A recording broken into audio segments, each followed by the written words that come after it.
Hello everyone, Heidi here from Rain Country. God is good all the time.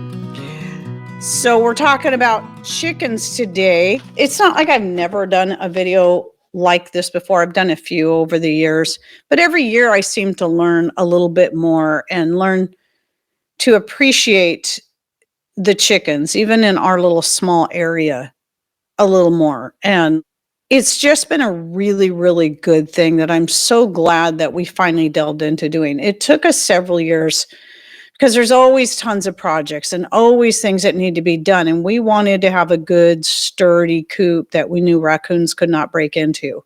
That was really important, or neighborhood dogs for that matter. Here, it would most likely be raccoons. So, it took time to kind of plan and build. And I'll let you in on something that probably I haven't said in a long time, but the chicken coop, you might notice whenever you see pictures of it from the outside, you'll see it looks like a tall structure. Well, that tall structure on top, that was the playhouse Patrick built for the kids when they were little bitty. And, my kids are now 30 and 33. So it's been there for a long time, but we decided the best place to put the chicken coop would be under the playhouse. There's already a roof. It's all set. There's plenty of room under there. The problem was by the time we got around to wanting to build the coop, the posts, they were 4x4s, the main posts that were holding up the playhouse. They were starting to rot out, and Patrick really needed to replace them before he built the coop.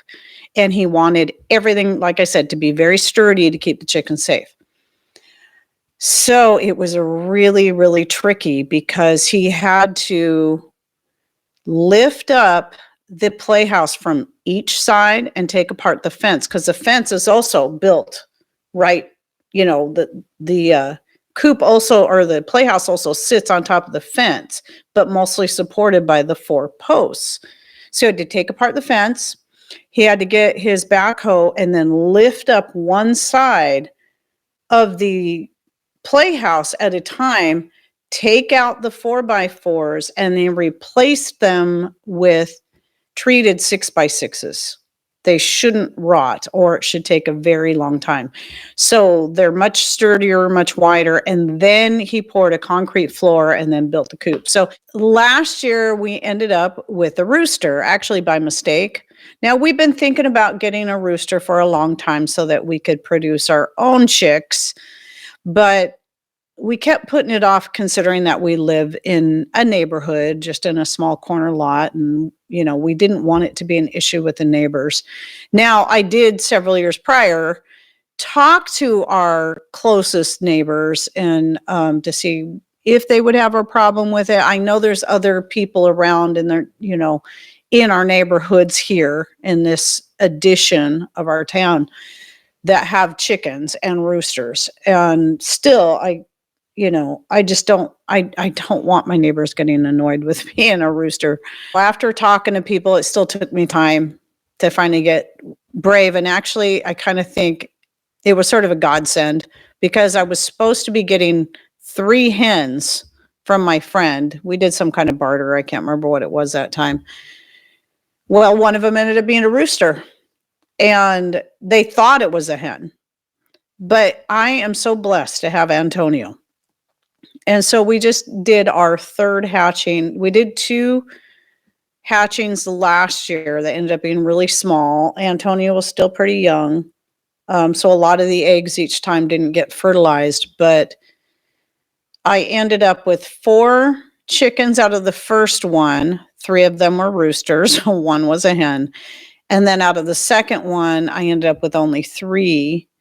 And 2 of them were roosters and 1 of them was a hen. As of now, I have no clue how many of the 10 that I have this time. So this time we got 10. 11 of them were fertilized out of the 12, which was good. So he's doing his job. But 1 of them didn't make it. And so, but I still got 10.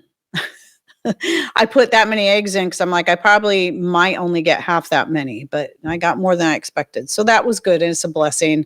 My friend said, we can trade him out, once he started crowing. I'm like, well, it looks like Adelaide is not a female. I'm going to have to change its name to Antonio.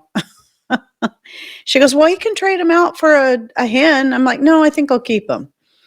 And I'm really, really glad I did. I'm really glad I did, because even just having the rooster and watching how he interacts with the hens, especially once he got more mature, and he knew what his job was. And it's not just about fertilizing eggs.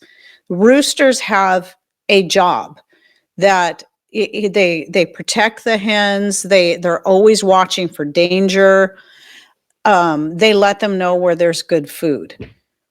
And here's the interesting thing of having chickens for several years, where for 7 years where I didn't have a rooster, is that there were a couple of my hens, my buff Orpingtons, that took on certain roles that I always wondered if was meant to be more of a role for a rooster. But if there's no rooster, then the more dominant hens will take on that role.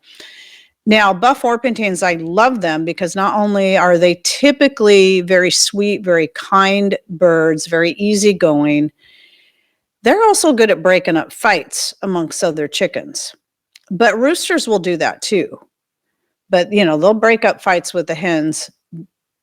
So the other thing that I noticed, or I wondered what it meant, I guessed what it meant, but I wasn't sure, was I had a couple of my more dominant hens before Antonio came along that would, when they came across something tasty, either it was something I threw out there or they came across a few worms, so they would make that funny little sound. And I thought, are they letting the other chickens know there's a good tasty treat here? Once Antonio got to be mature, I noticed he started doing that same thing, making that same sound. But this time I noticed the hens were far more responsive when he would do it. And now they know when he makes that sound, they all come running. If one's in the nesting box in the coop trying to lay an egg, there's a certain one that will do this. If she hears that sound, she won't finish laying her egg. She'll come busting out of there to find out what it is. It's really kind of cool. And he won't eat any of it right away. What he does is he actually picks the food up and drops it, and picks the food up and drops it. And he keeps doing that. And that's how the roosters show the hens, this is good food. You need to get in here and eat this. This is good for you. And I absolutely adore that. That is a rooster taking on his role as provider. Okay. And then he's got the role of protector. He protects the hens. If he sees a hawk or he sees danger, he makes another type of sound and the hens know to go take cover. And he'll stay out and keep an eye on things. So aside from having the ability to produce our own chicks with having a rooster, I've got those two things too. And it makes me feel a lot more safe when I have to leave for the day, or even just for a few hours, knowing that I've got the rooster here to help protect his girls. I love that so much. Well, then I was really debating this year because I want to get more pure buff Orpingtons. That's what I really wanted to get. I want it because I'm finding the more different chickens I try, the more I keep coming back to the buff Orpingtons, because they've been such good birds, and because they're heavier birds are less likely to hop fences and whatnot.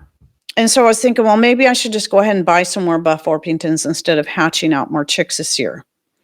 Pure buff Orpingtons, because even though I have some buff Orpingtons, the rooster is not a buff Orpington. But regardless, Isabella, who is a product of Antonio, and then my oldest hen, Claire, my oldest buff Orpington, she's going to be a great hen. She's sweet. She's becoming sweeter with time. She's just coming out of being broody. And I noticed that a lot of times when hens go broody, they tend to be even more sweet after that first, round of being broody. And I think she's going to be my favorite. So now I know I have someone to replace Claire when she finally bites the dust, or we have to put her down. Because Claire and Broomhilda were my two sweetest buff Orpingtons. So at any rate, there's just so many things about the Buff Orpingtons I really, really like, and they're good layers. And as much as I like having those olive green eggs, finding that chickens that lay those more fanciful colors don't lay as often or as heavy. At least what I'm finding. And from what others have shared with me, it sounds like that's kind of across the board. So I was debating, should I hatch out some more chicks? I only got one hen out of each of my last batches, and I don't want to have a bunch of roosters and just one hen again when I can get full bred Buff Orpington chicks. Well, come to find out, my question was answered when I called down there and found out they weren't getting any chicks this year because they couldn't. It wasn't because they didn't want to, it was because they couldn't. Not Buff Orpingtons, not any kind. So at any rate, that was my answer. It was really kind of an answer to prayer. And I thank God for that. Because here's the other thing that I started picking up on with some of the hens that I have, like the 3 that I bought last year. And I never thought about this until somebody brought it up. And then 2 that I bartered for that from a friend that had bought hers from a nursery somewhere. Even the Buff Orpingtons I got last year, they're not near as healthy as the Buff Orpingtons I got 8 years ago.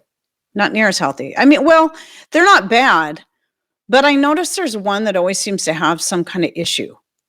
I mean, she seems energetic enough and she seems to lay good enough, but she just doesn't. They're smaller, generally speaking, than my original Buff Orpingtons, and they just, I don't know. To me, they don't look as healthy as my older chickens did. And so with that, but then I look at Isabella, whose father is Antonio and whose mother is Claire. She's a healthy chicken. I mean, not only did she start laying sooner than any other chicken I've ever had, she also went broody almost immediately. And so I got to thinking, what are they doing to those baby chicks before they ship them off? And Guinevere is the other hen that I hatched out last year, and she's very healthy. She lays an olive green egg. She doesn't lay as often as the Buff Orpingtons, but she does actually lay far better than her mother did. And her mother was one of those that was more sickly all the time, but I think that, Antonio has made up the difference in that. And Guinevere is a pretty healthy bird. So anyway, I'm really grateful that I did that, and it will be nice to see how many hens I get. And I feel really good about all these chicks look very healthy. And I think they're going to be like Isabella and Guinevere. I think they're going to be very healthy birds because Antonio, of all the chickens I've got in the past couple of years, he is the healthiest one. Thankfully, it's the rooster that ended up being the healthiest chicken out of all of the new chickens that I've got within the past couple of years. And I'm absolutely grateful for that. And so now, it's being very selective of who I take the eggs from. And you have to watch and pay attention. And I probably won't hatch any out from Guinevere, even though it's nice having the olive green eggs, just because they don't produce as much eggs. I'm praying that a good amount of these new chicks will be hens and not too many roosters. I don't mind having at least one because I already have promised one to somebody, but what any other roosters we get, if I can't find a home for them, they're becoming dinner. They'll go to freezer camp, and I'm fine with that. If I'm going to raise them, I got to get something out of them. That's the cycle. And that's one of the things you have to learn. And so, we had to learn how to butcher chickens. We had to learn how to get over, that hard part of, okay, we're going to take these chickens out. I raised them by hand, but we got to take them out. It's not that it necessarily gets easier to take out a chicken, but you kind of resign yourself to, you realize that, okay, either way, I'm going to go down to the store and I'm going to buy chicken that I don't know what it's been injected with and what it's been fed, but somebody had to kill it. Somebody had to butcher it. Or I'm going to raise a chicken. I'm going to make sure it's got good, organic, healthy feed. And then it's going to turn around and feed us either through eggs or through meat, or maybe even both. So that's just life. That's the way it is. If you want to be a meat eater anyway, I know that my chickens are raised healthy. I know they have a happy life. And I can't say that for any chicken I buy from the store. I mean, even for Butcher Box, with their organic chicken, or even, Azure Standard, it might say organic chicken, farm raised, whatever. You still, unless you're there watching it, you still don't know. Obviously there's the benefit of getting the eggs and the meat to having chickens. And then, if you have enough hens, you can turn around, especially if you're doing like what we now really finally gotten into, and that's reproducing our own chickens. Well, you're going to have this phase where you're going to have a bunch of chickens, roosters that you're not going to keep. And you're going to have to cycle through them. So you can go through, when you've got young roosters, you've got cockerels. Cockerels they go through a ton of food until they become fully grown adult roosters. They eat so much. They're just like teenage boys. Just like teenage boys. I cannot believe how much feed we go through when I've got young roosters.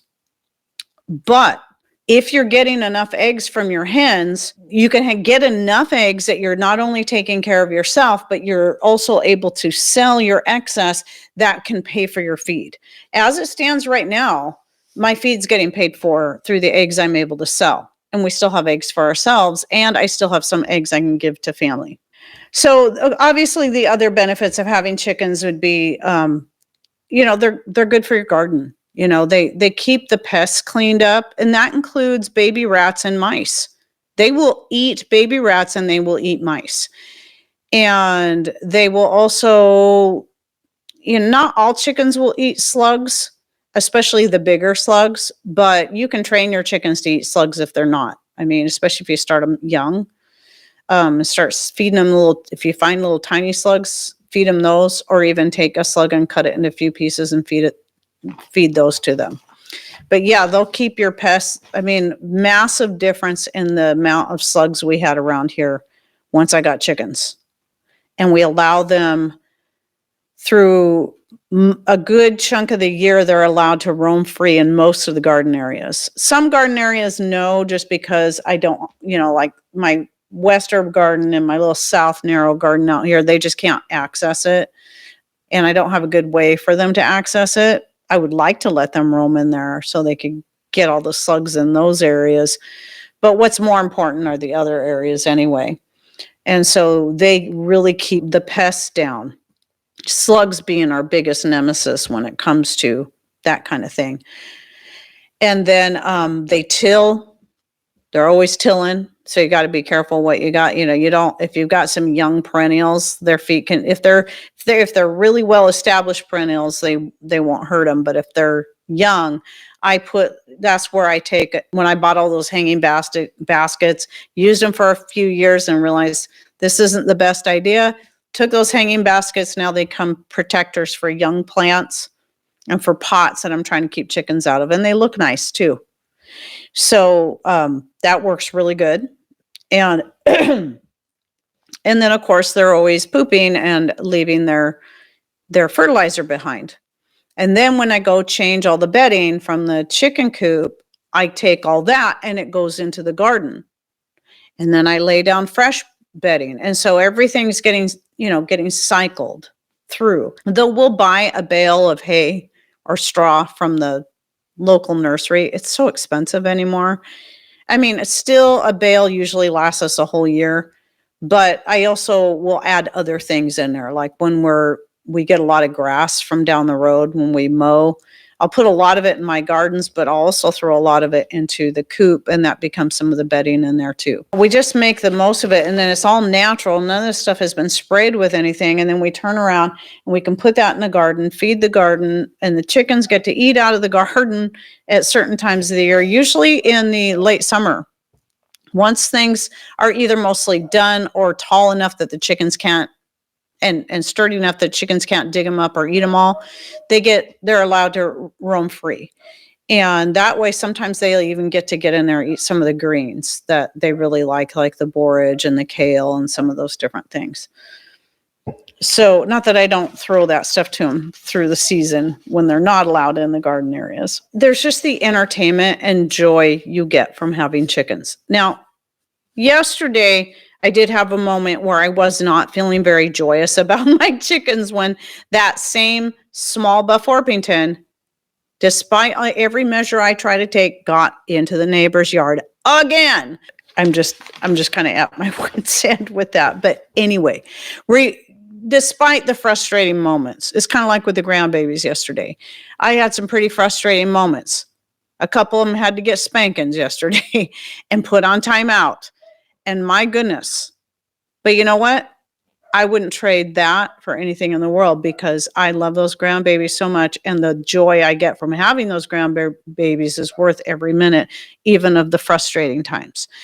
Same goes with my chickens. Then there was, if you've never had chickens, there was a few other things I wanted to say that you might not. I had to figure this out that first winter. Well, not the first winter. Usually the first winter, your hens will keep laying and seem, they look normal. They'll keep their big red combs and all that. In their second winter, when they're going to molt and they're going to stop laying, unless you try to force them to lay, which I don't agree with personally. And so I don't do that. The one thing that nobody told me about or I never heard about, I had to look, and it took me a long time to find it. Their combs and their wattles, they will shrink. Just when you get used to the look of if you have a small enough flock of chickens where you can tell them apart by their combs, just when you get used to that, winter will come and their combs will lighten up from a deep, even bright red to almost pink. And I remember when I first saw that, it scared me, but I noticed all of my hens were doing that. I'm like, what is wrong with my hens? And they shrunk. Their combs just shrunk, especially the ones that had the biggest, floppiest combs. They just shrunk right down. And I'm like, what is going on with my hens?